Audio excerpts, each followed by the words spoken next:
I'm Silla, a reporter covering asset management on the investing team for Bloomberg in New York, and I'm pleased to be joined by Hanneke Smits, CEO of Bank of New York Mellon's Investment Management, part of the firm. The firm manages 2.3 trillion in assets as of the middle of this year, and you have 30 years of investment experience across a variety of different parts of the industry and different parts of Bank of New York Mellon. One theme that has come up repeatedly across our conference yesterday and today certainly is ESG and sustainable investing. A lot of discussion about the growth over the last 18 months. Where do you see this going from here in the next period? It's grown significantly, but where do you see it going to next? It's been a boom for climate change, right? Which I think has been one of the drivers behind the increased interest that we've seen both in the market as well as in BNY Mellon Investment Management in ESG. So where do we see it go from here? Because I don't think I need to be reciting the growth in the marketplace.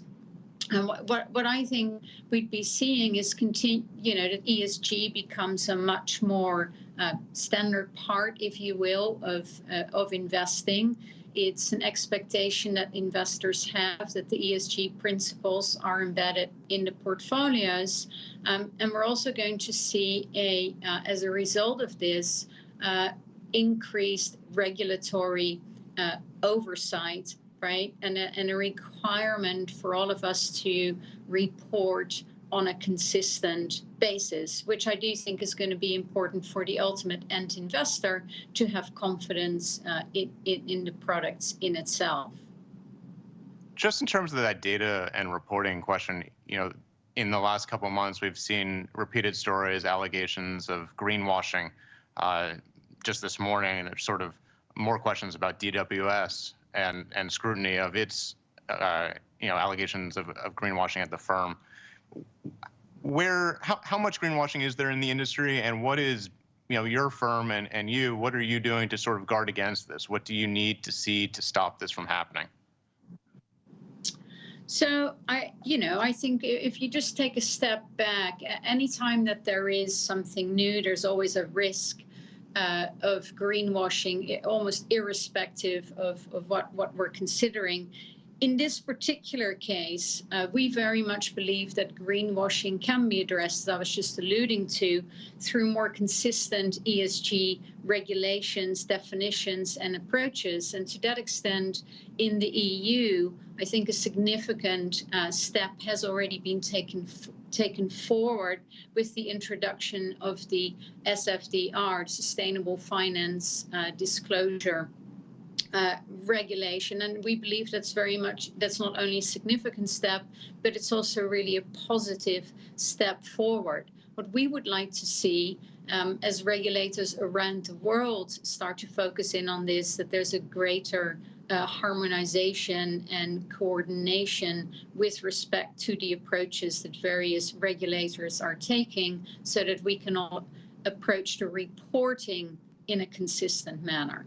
From our perspective, we obviously take the reporting very seriously. We have a long track record in reporting as well as in ESG. For some of our firms, it goes back over 40 decades, and it's something we continue to work on.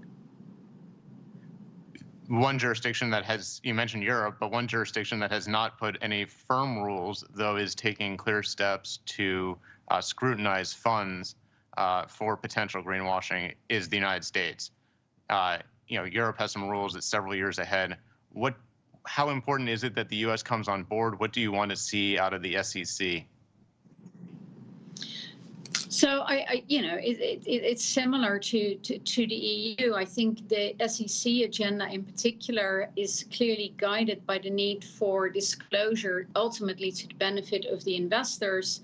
And we expect to see more clarity on ESG risks, for example, in company filings. We would like to see, as I just mentioned, harmonization of ESG terminology used by issuers and investment advisors, and to the extent that the SEC has a role to play in that, we would welcome that. Should the U.S. essentially copy and paste what Europe has? Not necessarily copy and paste, but coordinate and collaborate. And what does that mean, though, in terms of your business? As you know, there's a lack of standards in America. What does that mean for the development of funds and for the sort of engagement with investors? Is it a roadblock, or is it, how do you navigate this sort of interim period where there are, you know, less clear-cut rules in America? So if you take a step back, there's a lot of data out there that measures the degree to which portfolios are beating benchmarks based on the ESG approach or the responsible investment approach that is being taken. The challenge that the industry has is that the data out there can be in conflict with one another, as a result of which many investment management firms, including some of our own subsidiaries, have taken also the step to develop their own rating system to compare that against the other data sets that are out there, which I think for now has been very, very useful for our clients. For example, Insight, our fixed income manager, has developed something that's called prime ratings, which is very helpful in providing signals to credit. You mentioned sort of your own investment process and research. Another theme that's come up in several panels is kind of a look or a relook at active management at the moment, and maybe a need in the industry, or an opportunity rather, for more active management.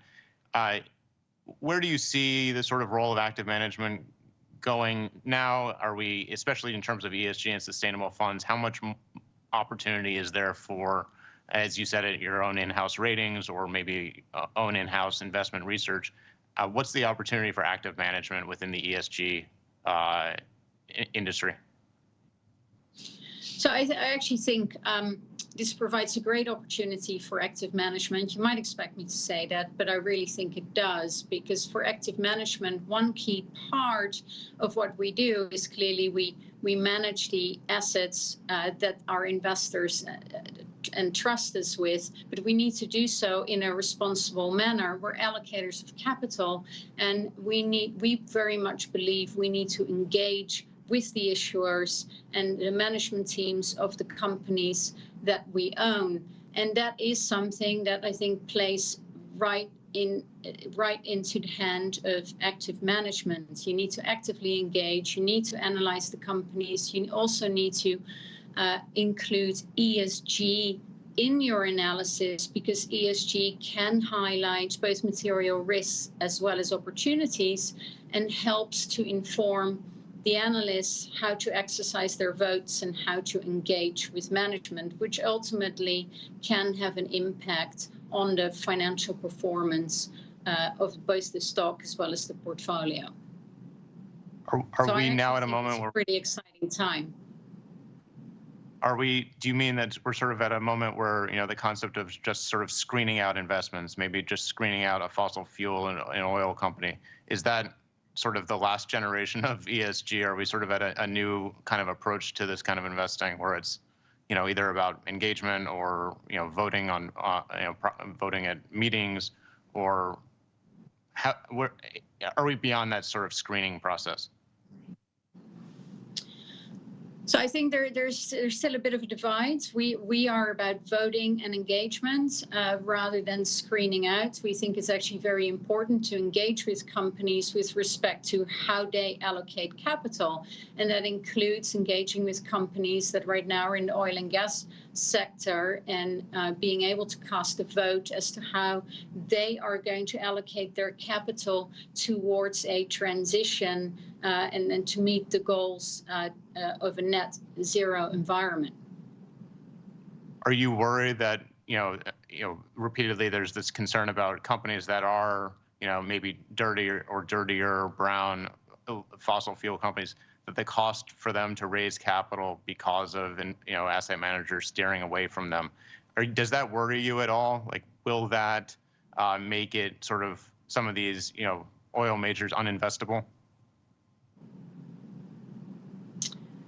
Look, that is just another piece of information that the analysts will have to take into consideration when they actually evaluate the stock, right? What is the cost of capital? What is that being put towards, and how is that being invested? And the answer will be different depending on the stock that is being analyzed and depending on the sector.